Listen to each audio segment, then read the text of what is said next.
ராஜராஜ சோழன் அவருக்கு 1 2 10 இல்லைங்க 15 மனைவி 15 மனைவி. நான் என்ன கேட்கிறேன், இந்த 15 பேர்ல நீ யாருடைய வாரிசு? அது மட்டும் என்ன மண்டல பேசுறீங்க? எம்பிசி சர்டிபிகேட் எடுத்துல நீ என்னத்துக்கு போய் பேசுறீங்க? அதாவது தமிழ்நாட்டுக்குள்ள இருந்த தமிழ்நாட்டை மட்டும் ஆளக்கூடிய ஒருத்தருக்கே 3 நாள் இருக்கும்போது, அதாவது மும்மூடி கொண்ட சோழன் 3 மண்டலத்தை வென்ற சேர சோழ பாண்டிய மண்டலத்தை வென்றவன், எம்மண்டலமும் கொண்ட சோழன் கடல் கடந்து எம்மண்டலத்தை வென்ற சோழனுக்கு வந்து 15 மனைவிகள் இருந்தா என்ன தப்புன்றேன். அவன் பல்லு இருக்கு பப்படா சாப்பிட்றேன், அவனால முடியுது.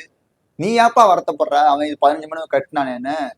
இல்ல ஐயா சேவியரே, சூர்யா சேவியரே, நான் 15 மனைவி கட்டிட்டேன், என்னால என் பிள்ளைகளுக்கு என் மனைவியின் மேல சாப்பாடு வாங்க முடியல, சோப்பு சீப்பு வாங்க முடியல, நீ ஏதாச்சும் வந்து உதவி பண்ணி சொல்லி உன்ட்ட ஏதாச்சும் வந்து கேட்டாரா? ஏன்னா உங்களுக்கு என்னன்னா வன்மா காழ்ப்புணர்ச்சி. அதுல வந்து 15 மனைவிகள், அந்த 15 மனைவில நீங்க யாருடைய வாரிசுகளே, நாங்க யாருடைய வாரிசுகள்? உனக்கு என்னடா? இல்ல அந்த விளக்கு பிடிக்கிற வேலையை நீ ஏன் பாக்குற? ஆமாப்பா நாங்க ராஜராஜ சோழன் வாரிசுகள், யாருடைய மகளா இருந்தானே அது வந்து ஒரிஜினல் மனைவியா இருந்தானே, டூப்ளிகேட் மனைவியா இருந்தானே.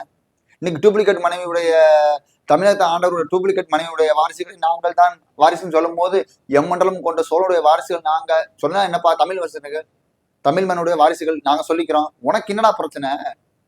நீ வந்து வெள்ளைக்காரன் சூழ்நிலைக்கு போட்டு வெள்ளைக்காரனுடைய இதுக்கு பிறந்தவங்க வந்து இங்க வந்து எங்களுக்கு பாடம் எடுத்துக்கிட்டு இருக்கீங்க.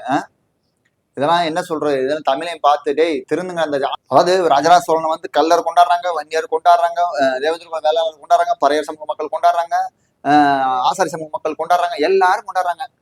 ஏன் அவன் ராஜராஜ சோழனை வந்து அசிங்கப்படுத்தும் போது யாருமே கண்டுக்கிறது இல்லை.